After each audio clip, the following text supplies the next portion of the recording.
Oi, galerinha! Eu sou a Cris, da página Direito Elétrico. Hoje nós vamos entrevistar o Dr. Elias Matarassade, um dos juristas mais famosos do Brasil. Nós vamos falar com ele sobre o novo livro dele, A Medicina no Banco dos Réus. Dr. Elias, o senhor pode ambientar a gente sobre a história desse livro? Bem, esse livro, ele traça os bastidores, Cris, de um caso criminal rumoroso.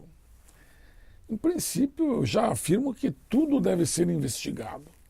No Estado democrático de direito, tudo, mas tudo mesmo deve e pode ser investigado. Agora, quem investiga tem que se cercar de algumas cautelas. E neste caso, é um exemplo clássico de que foram alguns cuidados deixados de lado.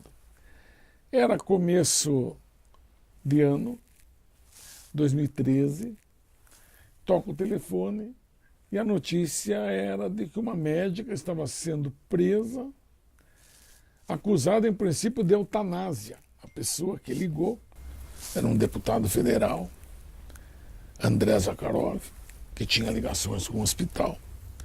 E, olha, essa médica é uma pessoa honesta, uma pessoa séria. Vá ao Núcleo de Repressão dos Crimes contra a Saúde. Aliás, é um nome feio, Núcleo de Repressão, né? Mas era o que tinha na época. E eu imediatamente me dirigi ao local.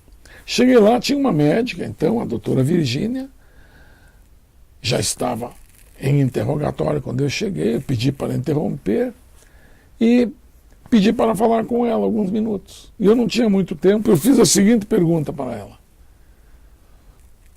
Tudo que a senhora fez naquela UTI tem respaldo na literatura médica? E ela disse baixinho para mim, tudo que eu fiz na minha vida de médica tem respaldo na literatura médica. Falei, olha, nós vamos ter alguns dias difíceis pela frente. Mas eu vou, então, ser o seu advogado, eu e minha filha. E começou ali. Momentos antes, então, considera-se presa, prenderam ela lá na UTI geral do Hospital Evangélico. Foi muito traumático para ela. E aí, em seguida, começamos a fazer aqueles atos que advogados têm obrigação de fazer. Primeiro, perguntar para a autoridade qual é a acusação. E ali a resposta foi que o inquérito estava apurando mortes na UTI. Em seguida, eu perguntei então quais as provas que existiam. Ela teria dito, no momento ali, disse que eram provas que estariam no inquérito. Eu requeri para acessar essas provas e não tive acesso. Eu pergunto a ela se ela deseja permanecer calada, como a lei faculta, ela diz que não, que ela quer ser interrogada. E a delegada ouviu mais, assim, 4, 5 linhas, ficou um depoimento de meia lauda, interrogatório, digo, de meia lauda, e em seguida encerrou o ato. Achei aquilo estranho, porque ela estava com prisão decretada. Saímos da delegacia, lá embaixo, porque no núcleo, então, era um casarão, na parte antiga de Curitiba, nas ruínas de São Francisco, ali, então tem um casarão, funcionava o núcleo na parte de cima. Lá embaixo estava toda a imprensa. Nós saímos, viemos ao escritório, e ela foi conduzida, então, a uma central de triagem. E nós pedimos a prisão especial, porque ela é reconhecidamente médica, curso superior, tinha esse direito. E ela vai, então, presa para o juiz, inclusive, assegurou a prisão especial. E ela vai presa para uma repartiçãozinha lá própria de presos que tem curso superior. E quando eu fui dizer a ela, olha, fui lá visitá-la em seguida já, perdoe, mas esse lugar aqui é o único lugar que o sistema pode dar a quem tem curso superior. Era um lugar, até o livro mostra, tem uma cama de solteiro, um guarda-roupa pequeno, um banheiro. E eu achei aquilo incompatível com a condição de médica da acusada. E ela disse, não se preocupe, está achando esse lugar ruim? Ela falou para mim, falei, perdoe, né, o sistema. Ela disse, se você está achando ruim este lugar, você não conhece onde ficam os médicos dos hospitais brasileiros. quando tem que ficar lá de plantão, ou em plantão. Então, eu comecei a ter um choque de realidade com a parte médica, com ela, no estudo desse caso. Aí, bom, naquela noite caiu o mundo, né, o Brasil inteiro e fora do Brasil, foi noticiado que tínhamos então uma médica serial killer. E eu ainda pensava, mas que estranho, porque o serial killer normalmente age sozinho. E ali não, era uma equipe multidisciplinar. Então tinham vários serial killers agindo juntos. Eu achava aquilo estranho.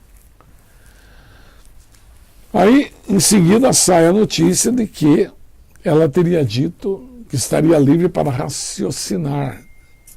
Mas a gravação da polícia, a degravação, dá conta de que ela estaria livre para assassinar. Ela falando com alguém no telefone. Estamos livres para assassinar. Aí eu fui falar com ela e disse, não, eu nunca falei isso na minha vida, isso não faz parte do meu vocabulário. Pedimos as fitas originais, as gravações originais, né? A gente fala fita, mas não é mídias, né? E aí ouvimos com cuidado e era realmente o verbo raciocinar. E o estrago já estava feito, não tinha mais. Ela era, assim, a bruxa do terceiro milênio. E nós ali os hereges, quer dizer, os advogados que estavam defendendo a bruxa. Como quem diz, quem defende bruxo, bruxo é. Era uma coisa parecida com isso. Então, foi assim, uma causa criminal diferente de todas as outras. Foi uma causa criminal, posso até dizer, única. Alguém acusado de 317 mortes. Da forma como foi acusado, uma experiência única. Aí, 28, 29 dias depois, conseguimos que fosse expedido o alvará de soltura, e ela então sai daquela prisão. Aliás, tem mais um episódio. Depois que nós descobrimos esse erro, aspas, do verbo raciocinar para assassinar, em represália ela foi tirada da prisão especial e levada à penitenciária feminina, sem ordem judicial. Aquilo foi um momento muito difícil. O livro narra isso. Daí, final de semana, etc., conseguimos que o juiz a devolvesse no local onde estava. Caso que foi chocante por esses detalhes. Agora, o livro traz uma epígrafe que diz assim, neste caso criminal, os que menos conheciam foram os que mais acusaram. Porque depois vem a parte, então, depois da liberdade, vem a denúncia judicial, né? O Ministério Público oferta a denúncia. Aí tem as audiências. O livro narra toda essa saga, né? Todo esse trabalho e os seus bastidores, o que acontecia, as pessoas nas redes sociais ofendendo tanto a médica como a gente, advogando para ela. Foi um terror. Essa era até a pergunta que eu queria fazer. Qual que foi a reação social em relação ao senhor como advogado? Veja, as pessoas imaginam o que é ser advogado. Elas conhecem isso de filmes, conhecem, mas no fundo elas não têm a menor noção de que de um lado está o Estado, com seus homens, viaturas, estrela de xerife, armamento, cães farejadores, e que do outro lado está a tua família. E de repente esse Estado se vira contra você. E aí você tem um lugar só para se proteger, ou para tentar se proteger, que é no escritório de advogado. E a pessoa que não tem condição de contratar advogado vai ser protegida por um advogado público, vamos chamar assim, um defensor público.